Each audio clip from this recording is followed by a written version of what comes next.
For the last few years of my life, I've been on a quest for the perfect tortilla. And I think that I've learned a few things along the way that I'd like to share with each of you as you pursue the quest in your life for the things that you find most important and that you desire the most. All the world's great cuisines are rooted in something that's made up of just a few ingredients. Bread is flour, salt, and water. Pasta is flour and egg. Sushi is fish and rice. And a tortilla is made up of just 3 ingredients: dried corn, calcium oxide, and water that are ground through a molino or a wet mill and then pressed into a flat disc and cooked on both sides. And since there's just 3 ingredients, how you treat each matters immensely, and the nuance that you find in how you treat the very simple steps makes all the difference. And for me, this quest began several years before we opened the restaurant, as I started to question what a great tortilla was, what made one great and one average, who knew more than I did, where could I find them, and how could I learn from them. And in this process, I traveled within Austin, New York City, Los Angeles, to Mexico. And in this photo, I'm actually the one taking the picture. As Fermin, my good friend and the chef of Suerte, we traveled to Monterrey, Mexico to buy our first molino to grind corn for the restaurant for events before we had our professional cooking equipment. And so we're walking across the border from Nuevo Laredo to our car, which is parked in Laredo, to drive our first molino back to Austin. So 1 year ago, we opened Suerte, where we cook food inspired by Mexican cooking technique with local ingredients and house-made masa that we cook and serve every tortilla to order. It's been a great journey, and the first step of making the masa is we take the dried corn, calcium oxide, and water, and we combine these 3 ingredients. And this process is called nixtamalization. It's a big word, but what it basically means is that you're cooking the dried corn in an alkaline cooking solution. Alkaline is very basic on a pH scale. And so this does a few important things. Firstly, it takes the outer part of each corn kernel, or the pericarp, and dissolves it so that your body has an easier time digesting the corn. It also frees the niacin, or vitamin B, inside the corn so that your body absorbs all the nutrients. And corn doesn't have gluten, so this process creates gelatin, so your tortillas will be pliable and they won't crumble when you wrap it around a tortilla. And it changes the flavor and aroma of the tortilla that you'll never get if you just boil it with the water and without the calcium oxide. So after we bring these 3 ingredients to a simmer, we cook them to a very specific point of doneness, where the middle of each kernel is a bit raw inside. I'd say 50 to 60% cooked. And this precise point is important. If you overcook the corn, you'll develop too much gelatin, and your tortillas will be gummy, like chewing gum. On the other hand, if you don't cook it enough, you won't develop enough gelatin, and your tortillas will be brittle and crumbly.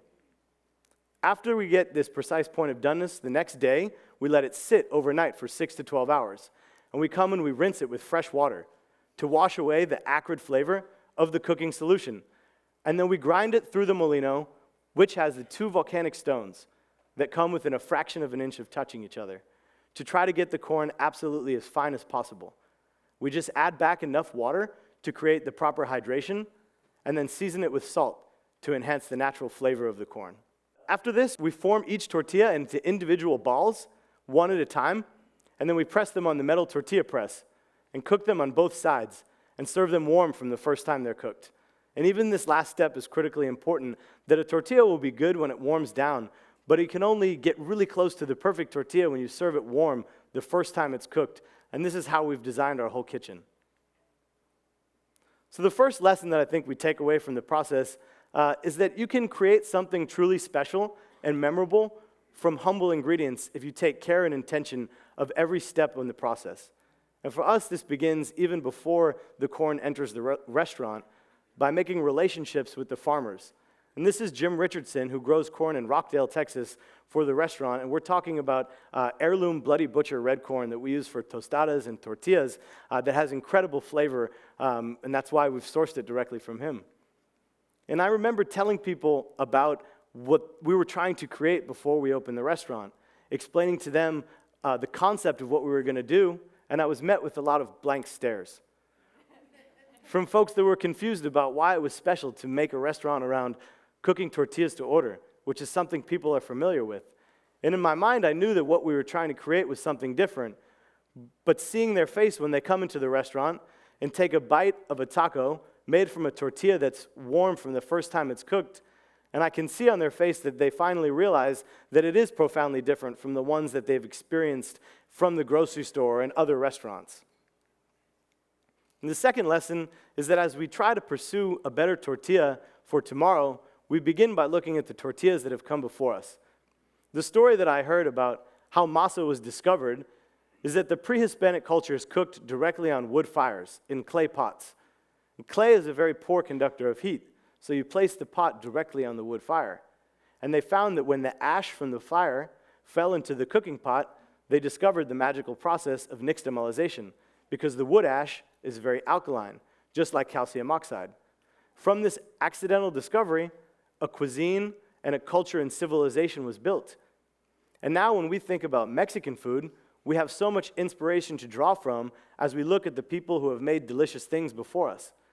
And I think this is true whether you're a doctor, a lawyer, a software engineer, or a chef. It only helps to look backwards at the success of those that came before you as you try to invent something new. And the third lesson is do not be afraid to follow your passion.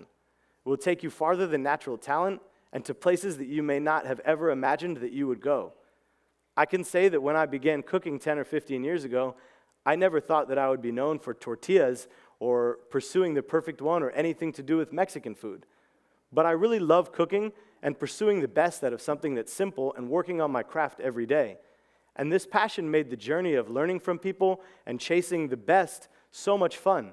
And I think in each of our quests, we all need people that are more talented at what we're asking them to do than we are. And I think that when you fall in love with what you do every day, that those people show up at the right time to help you on your journey. And so I wish each of you the best on each of your own quests. And thank you.